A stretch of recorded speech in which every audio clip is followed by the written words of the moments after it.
greatest lie of the French Revolution is that you could separate action from valuation, that you could separate church and state, that the affairs of this world could be solved through reason alone, while matters of spirituality and moral development could be shuffled off to the private realm. This pretense is pretty understandable. Catholicism has never been a theocracy where the rulers are somewhat divine and beyond reproach, and the Church has long made a point of being above politics, of looking towards heaven and balancing heaven and earth, speaking to the soul and encouraging those in power to use it in a Christian manner.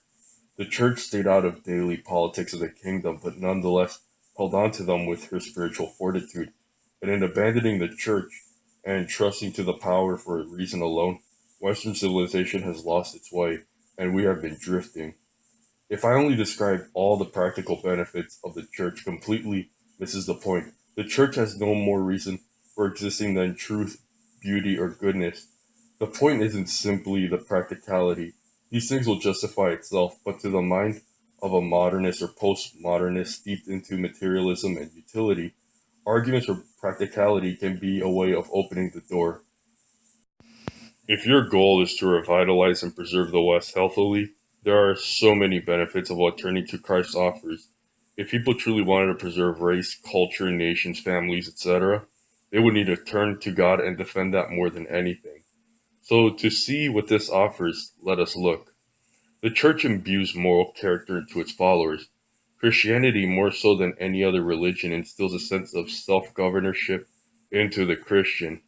The ancient Romans often spoke of virtues, courage, integrity, and honor writings, which the Church preserved and celebrated, but these writings by the ancient Romans were targeted solely at the upper class.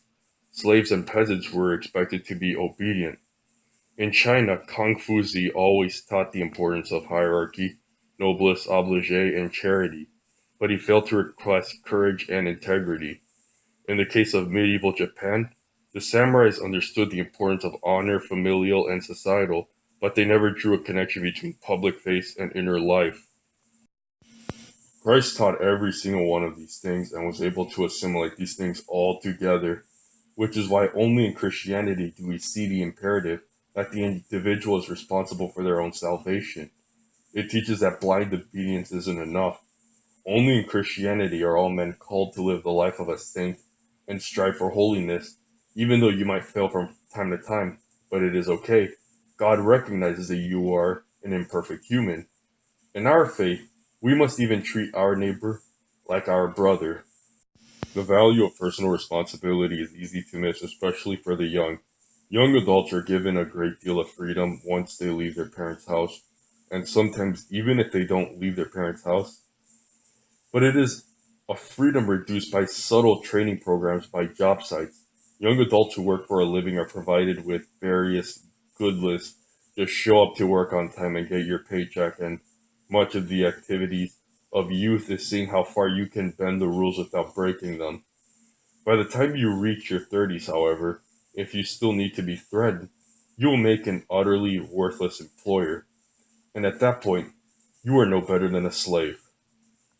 The Christian faith instills the sense of radical responsibility, where you hold off on getting drunk not because your boss will fire you the next morning, although it could add to that, but it is also because you recognize that self-restraint or continence is an important moral imperative. It creates a society where high trust is possible, where you help your neighbors build friendships and familial bonds, and watch over each other.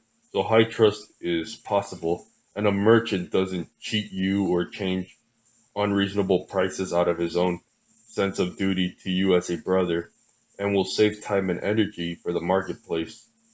Although we'll always need law enforcement officers, criminals will have a sense of guilt and desire to confess, just as the thief on the cross repented to Jesus.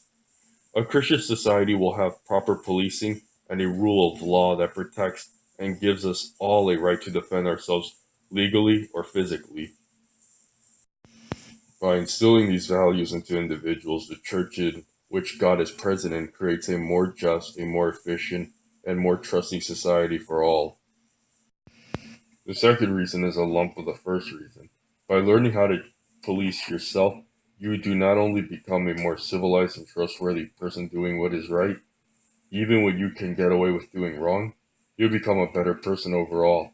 By choosing mercy over wrath, you not only save your enemy, or who you perceive to be your enemy, you save yourself from the cost of an unnecessary conflict. By choosing sobriety over drunkenness, you not only benefit those around you and your employer, but you benefit yourself. By choosing chastity over sexual hedonism, you have saved yourself from a society falling apart from diseases spreading, single motherhood, and other irresponsibilities. By consistently choosing virtue over vice, not because you will get caught, but because you understand that virtue is a moral duty, you end up becoming a better, stronger, and more successful version of you. Going to church reinforces this. Confession forces you to re examine all of your behaviors and forces you to take personal responsibility for all of your actions. It removes contradictions and edifies you. You become the you were meant to be. There is a supernatural component, the grace that is bestowed upon you by accepting the sacrament. But this is a mystery that must be experienced firsthand to be grasped. The third benefit of the church is that it provides a direction for a civilization as a whole. Now, don't get me wrong, increasing the GDP of a nation is a noble goal. It is something worth striving for. But if it is the only goal, then how can one draw the difference between wealth and consumerism? If the utility of the hedonist is the goal, then drug addiction, sexual depravity, and narcissism are just as worthy as helping the poor, staying faithful to your wife, and taking pride in achievements of your offspring. If power is/was the only goal, then the Mafia Don and Saladin are equals to Henry Ford and Charlemagne.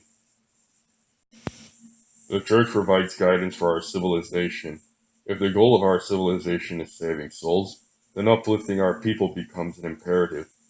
We must help them overcome vice and help strengthen them. But we must also strengthen ourselves, and all of us will become more trustworthy and productive. By us pursuing moral excellence in ourselves, we must serve as an example to those around us. By valuing eternal souls, all of those who surround us, we gradually move towards achieving justice. All glory must go to God and the church he established. The church is what he set up. One must understand that wherever the church thrived, civilization has followed after it. And if we want to reclaim the glory of the West, it would be important to understand and accept this historical lesson.